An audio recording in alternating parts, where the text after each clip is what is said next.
Hey, Devin, Ben, you've been around the program for so long. Did that make it easier for you coming in as a first year player? For sure.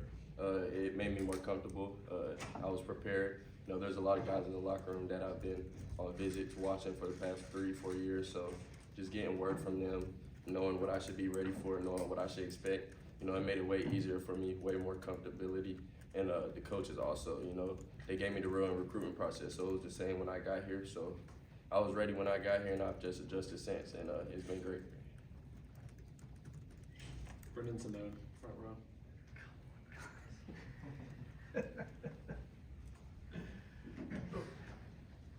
Having a parent who played here, I can imagine some guys like that could be, you want to start your own path, do your own thing, could be intimidating, not for you, I guess. What made that, you know, why were you comfortable kind of following a place where your pops had played?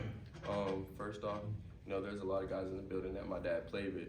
So, you know, my dad knows them as a person. I know them as a person since I've been growing up. I know they're not gonna feed me BS. You know, I know they're gonna push me to the limit, and I tell them what I want to be, and you know they're gonna hold me to that standard, and they won't let me go below that standard. And that's what I need to be successful. You know, hard work never fails. So I need people to push me to that limit as well as myself. So that's also another reason why, you know, I'm comfortable here. You know, the coaches for sure. Peter, second one. Devin, I'm sure you've probably been asked about this, but how much you really embrace being a legacy player, and what are some of the things that your dad had told you before coming here? Yeah, I mean, I fully respect the legacy. You know, I'm here to create my own legacy while also, you know, living in my dad's legacy. You know, he did a lot of great things here, so I'm just trying to build on that, do a lot of great things myself, put them together. It's a great legacy from a father and son duo. And my dad just told me to expect, you know, to be pushed. You know, you want to be pushed if you want to be great. So just expect to be pushed. Be ready for the hard times, the hard moments. Don't let anything break you. Just go through any obstacle and keep your head straight on a straight line. Focus on the main goal and keep going. Christy, for sure. What is it about Coach Harris that stood out to you as a receiver, and what does it mean for him to be co-OC? It means a lot, you know, as our receiver coach being the co-OC, you know, that might give us more opportunities, you know, you never know.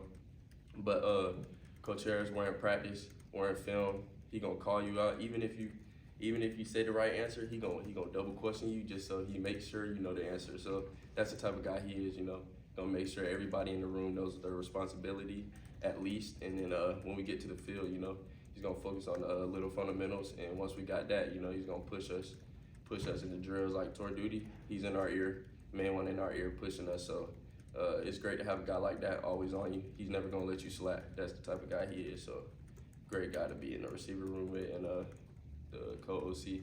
I'm very excited about that. He should be able to get us some opportunities as receivers, and I'm looking forward to that. Liam Rooney, second row. Devin, we hear a lot about Deuce, obviously last season and then throughout the offseason, just his leadership qualities and capabilities. How valuable is he as a resource for you? And obviously he understands the other side of it too, as coming in as the son of someone who played here. How important is that relationship? Very important. You know, Deuce, first day I got on campus, you know, I knew that's who I wanted to be, not be like, but follow, you know, let him lead me, you know, follow behind him, you know, see the routines he's doing. I still got to pick up stuff like that. So, like the past couple of weeks, I've been coming in with Deuce. We're the first ones in the building, you know, getting the extra work in. So I'm just trying to see as much as I can from a pro-ready guy as I can and just carry that on into my next 3 years in college and hopefully pass that down to a youngin' that's coming up under me. So he's a very valuable guy in that room, you know, not just the on-field, the off the field. You know, even like a senior project, I'm interviewing him, asking him questions, you know. It's just a lot of knowledge coming from a guy like that. And he's just a good example to follow. So it's not hard to succeed in a room like that. Corey, second row on your right. I know the answer at this point is probably everything. You want to work on everything as a receiver, but when spring practice starts, what are you really focused? What do you have to get better at your game? Because I assume the goal is to be on the field even as a true freshman. So what do you think you have to improve as a receiver? I'm not sure it'll be hard, but adjusting to the speed of the game, the pace of the game. Also, you know, not giving any indicators on when I'm breaking in my route. You know, I've been working on that recently, you know, keep my shoulder square until I am at the point of break. And that's the main thing I'm working on right now. No indicators, but besides that, you know, work on everything. You're never perfect, so you know, you work on the things you're good at, you work on the things you're not good at, and hopefully they all level up to each other. But trying to show no indicators within my routes, that's what I'm working on mainly. Ira? You, obviously your dad, but your older brother was a really good athlete, like you have an athletic family, like coming up, were they tough on you? Did they, what was it like around the house just in terms of competition and things like that? It was a competitive household. Everyone wanted to be the best, so it pushed us all. You know, my big brother, when he was in high school, he was class of 2015, coming out of Bowles High School. I was at their practices watching how hard they worked, and as soon as I was in 4th, 5th grade, that's when it started for me. You know, my dad, he was always on me, making sure I worked out. He didn't let me go without working out, or at least working out the correct way.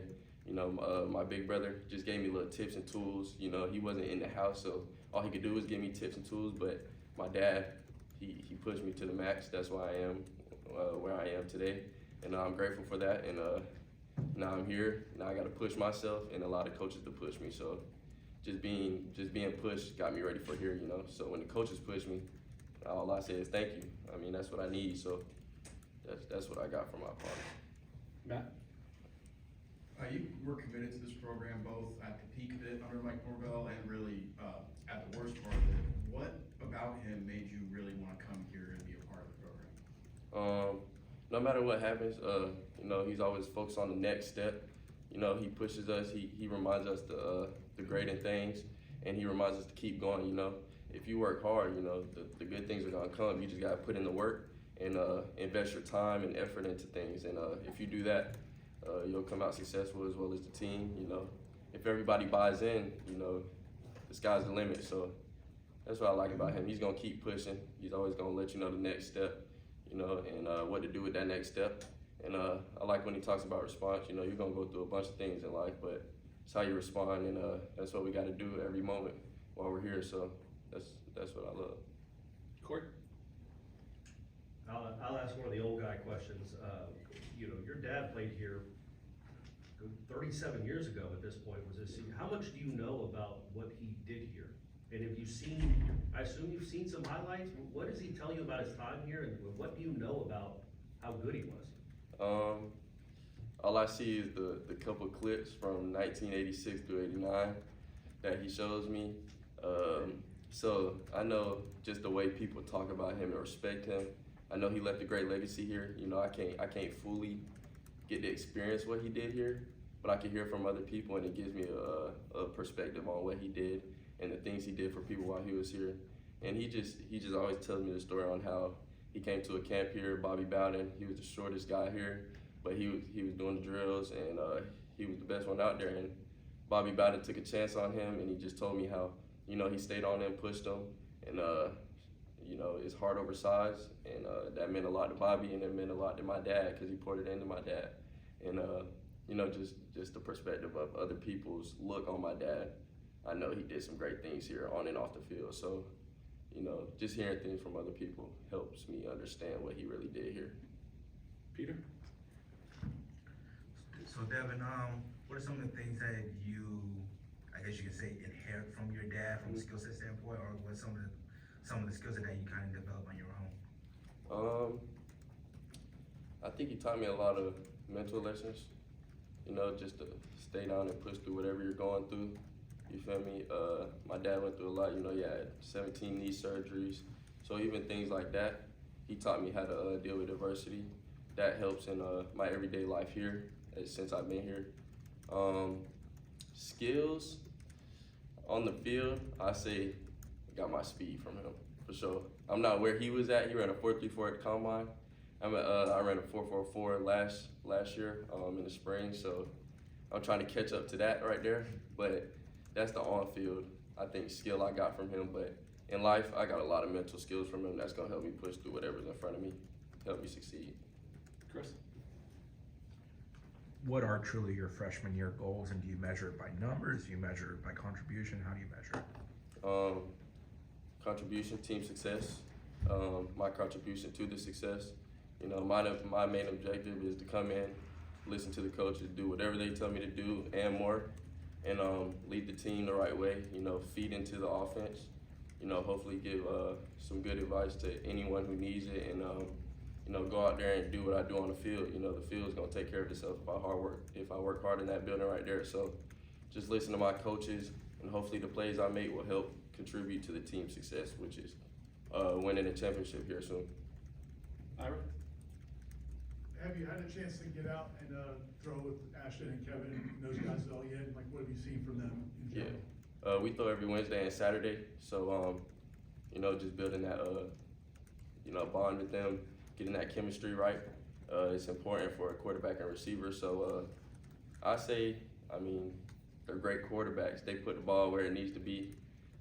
We work back shoulder throws, we work all that. So you know, they're both coming in with their head down, working, leading us, leading the offense like it's their offense, and it's great to see. You know, as long as you have a leader at quarterback, you have a chance. So I feel like that's a great thing for us. And the on-field play, you know, is spectacular by both of them. Go to the field, not many balls on the ground. If it is, it's one of the receivers' fault, if I'm being honest. So just little things like that, I say will help us in the long run. Good, Ira, for the last one. And then just the one last thing with your dad, I think, I remember reading like quotes he said when he was, I might look like it, but I actually didn't cover him.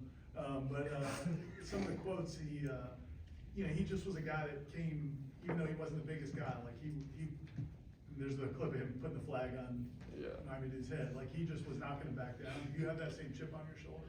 For sure, you got to carry that chip on your shoulder, even if you know, people aren't doubting you. Even though you always have doubters, you know, you got to carry a chip on your shoulder just to keep you going. I mean, that chip right there is a motivation piece, so you can't go nowhere without motivation. So you always got to carry that chip. So I for sure carry a chip on my shoulder. And my pops, you know, he had more of a chip on his shoulder because, you know, this was the only offer. Bobby Bowden gave him a chance late, and he came. He didn't know what he could do really, but he came here, put his head down, worked, listened to the coaches, and came out successful. So that helped right there a lot. Okay, thanks, Devin. Yes.